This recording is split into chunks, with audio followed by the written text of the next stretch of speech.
మీరు పుట్టేసరికి తను ఆల్రెడీ ఒకసారి ఎమ్మెల్యే, రెండోసారి ఎమ్మెల్యేగా సెకండ్ టర్మ్. అవును.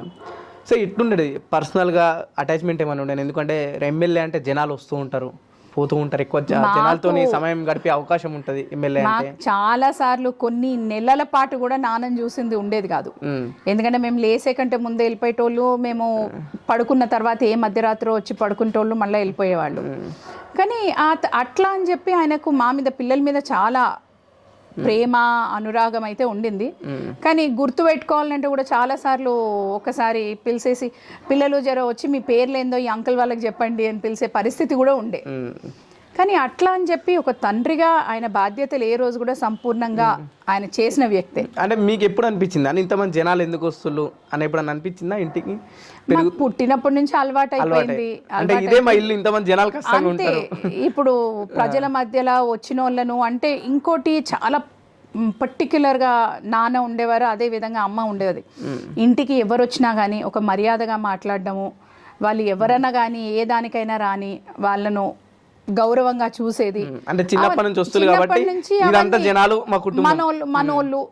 అరే మన దగ్గరికి, నాన్న దగ్గర కూడా నేర్చుకునేది, అరే ఎవరన్నా నీ దగ్గరకు వచ్చిండ్రు అంటే నువ్వు వాళ్ళకి ఏమైనా సహాయం చేయగలుగుతావనే కదా.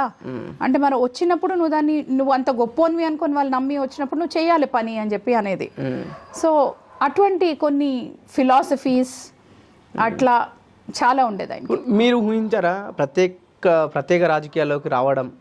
ఎప్పుడన్నా అనుకున్నారా? నేను ప్రత్యక్ష రాజకీయాల్లోకి ఎప్పుడూ అనుకోలేదు. చిన్నప్పటి నుంచి కూడా నా పని నేనేదో చదువుకోవాలా, ఇది చేయాలా అని. ఏ రోజు అంటే అట్లా అంటే ఫారెన్ పోయి సెటిల్ కావాలన్న కోరికలు నాకేం లేవు. కానీ నా ప్రొఫెషనల్ గా ఏదైనా చేసుకోవాలి, నేను ఏదైనా ఇది చదవాలి, ఇది చేయాలి అన్న దాని మీద చాలా ఫోకస్డ్గా అప్పుడు దాని మీద ఉండేదాన్ని. కానీ ఏంటంటే చిన్నప్పటి నుంచి కూడా నాన్న డ్రాఫ్టింగ్ చేయడానికైనా ఏదైనా ఉంటే పిలిచేవారు అనమాట. పాప ఇది వచ్చి ఒకసారి డ్రాఫ్టింగ్ చెప్పి, ఇవి చాలా ఇంపార్టెంట్ లెటర్స్, ఢిల్లీకి పోవాలా, సో డ్రాఫ్ట్ చేసి నువ్వే టైప్ చేసి ఎవరికి ఇవ్వద్దు అని.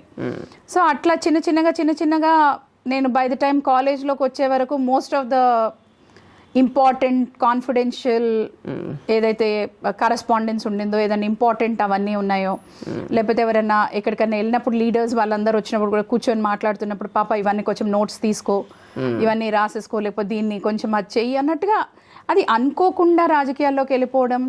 ఆ తర్వాత నాన్న 94లో అప్పుడు ఇండిపెండెంట్గా పోటీ చేయడం. అప్పుడు నేను మొట్టమొదటిసారి 21 years old, కాలేజ్లో ఇంకా చదువుతున్నాను, మొదటిసారి రాజకీయాల్లోకి ప్రత్యక్షంగా వచ్చి నాన్న కోసం ప్రచారం చేయడం, తిరగడం.